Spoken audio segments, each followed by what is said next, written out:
Assalamualaikum warahmatullahi wabarakatuh. Kita bertemu lagi ya di mata kuliah Fisiologi Tumbuhan. Yang kali ini kita akan membahas topik lanjutan dari kemarin ya, yaitu stres fisiologi. Yang kali ini mungkin masih ingat kemarin kita belajar terkait dengan stres kering dan kemudian stres panas ya. Nah, kalau kali ini kita akan membahas 3 macam stres ya. Saya slide show dulu biar lebih jelas. Ya, bisa kita lihat di situ di slide berikutnya. Ada 3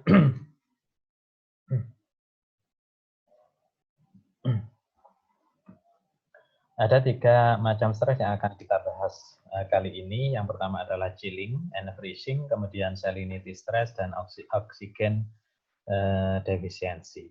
Namun untuk video yang pertama ini saya akan coba membahas satu dulu ya, terkait dengan chilling and freezing. Kemudian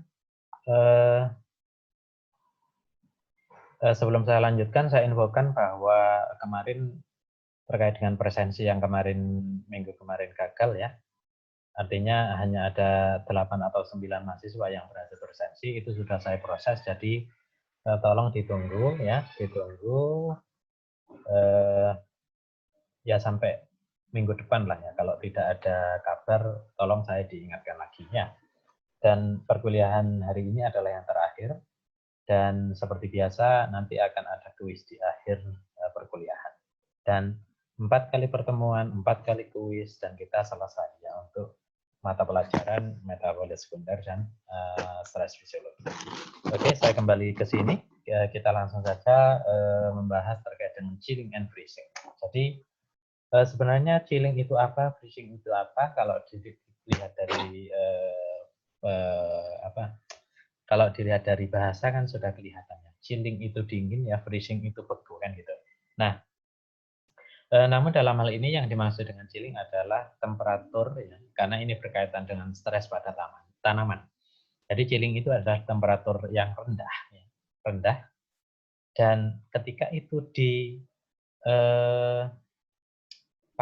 oleh tanamannya, oleh tumbuhan temperatur rendah itu, maka dia akan menghambat pertumbuhan. Jadi tidak bisa dimanfaatkan secara maksimal untuk pertumbuhan. Atau dengan kata lain, chilling itu adalah temperatur yang dia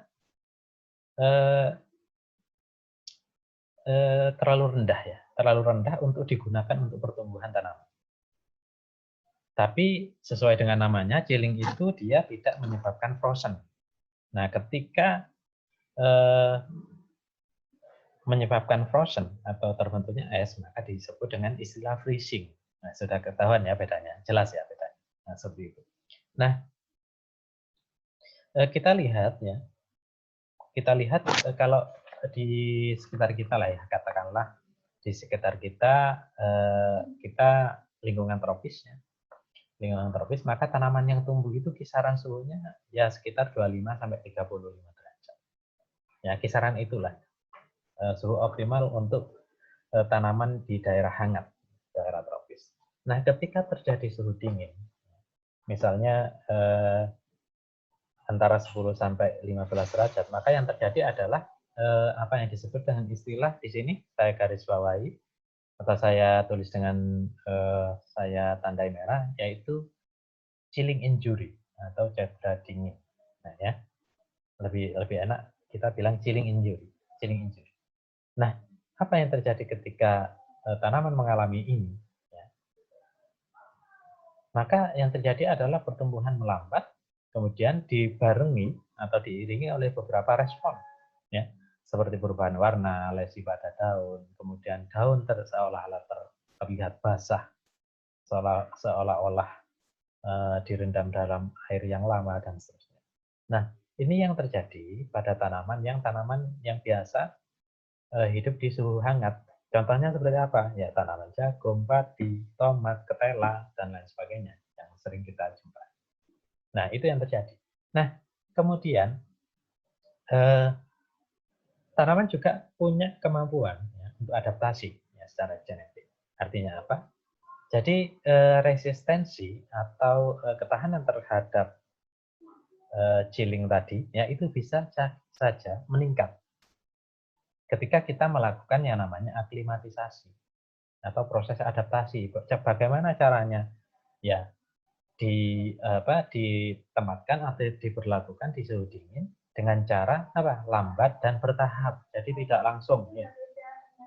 Misalnya kita coba atau kita biasa tahu tanaman dengan suhu 25 derajat ya. Kita coba taruh di 20 derajat 1 minggu. Kemudian 18 derajat 1 minggu dan seterusnya. Nah, itu yang disebut dengan istilah aklimatisasi. Dan itu bisa menyebabkan tanaman ya resisten ya, terhadap suhu dingin tadi. Ya. Kemudian kalau ada istilah lain yang kita bisa lihat di sini yaitu istilah cold shock, ya, yaitu pemaparan mendadak ke suhu mendekati 0 itu disebut dengan cold shock. Masih ingat minggu kemarin kita bicara heat shock, kan tiba-tiba gitu. Nah, kemudian ini saya ambil gambar atau semacam gambar dari grafik dari buku referensi. Bisa juga dilihat di situ. Gambar di atas menunjukkan tanaman perbedaan tanaman yang tumbuh di daerah tinggi, artinya pegunungan yang dingin dibandingkan dengan daerah yang hangat atau dataran rendah. Kita bisa lihat di situ. Jadi intinya ya tanaman ini sama-sama tomat. Tanaman ini sama-sama tomat, cuman bijinya itu diambil dari dua tempat yang berbeda. Satu di tanah datar, satunya di puncak gunung. Nah, puncak gunung kan sudah terbiasa suhu dingin. Nah, ketika ditumbuhkan, apa yang terjadi? Nah, yang terjadi adalah tingkat germinasi. Ya, tingkat germinasi ketika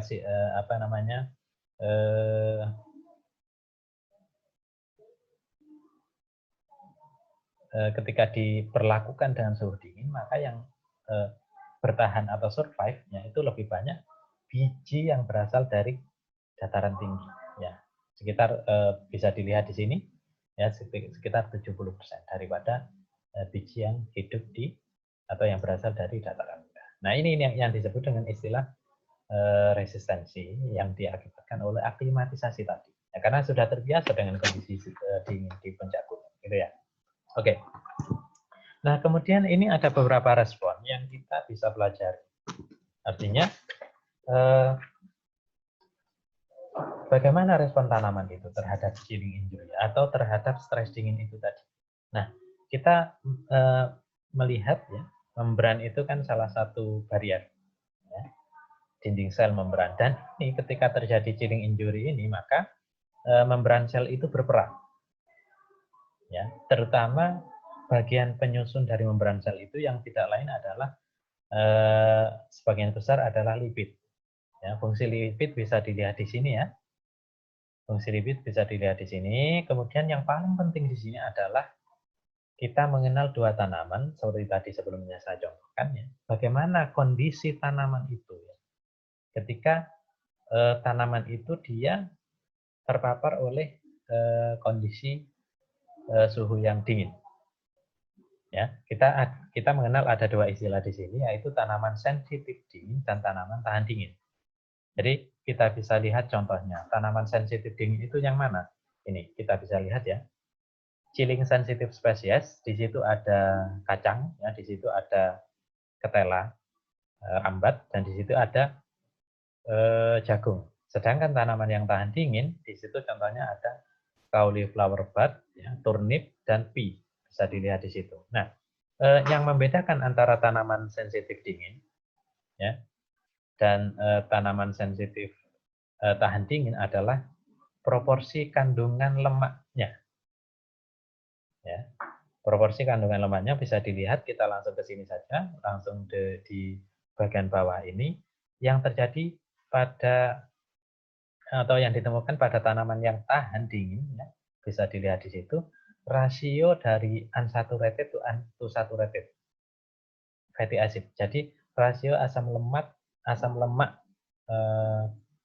tidak jenuh ya dan asam lemak jenuh itu kisarannya adalah 3,2 sampai 3,9. Jadi tinggi ya rasionya. Nah, dibandingkan dengan tanaman yang sensitif dingin. Ya, kita bisa lihat di situ. Yang di situ rasionya kisarannya adalah 1,7 sampai 2,8. Jadi ini relatif rendah ya, seperti itu. Maka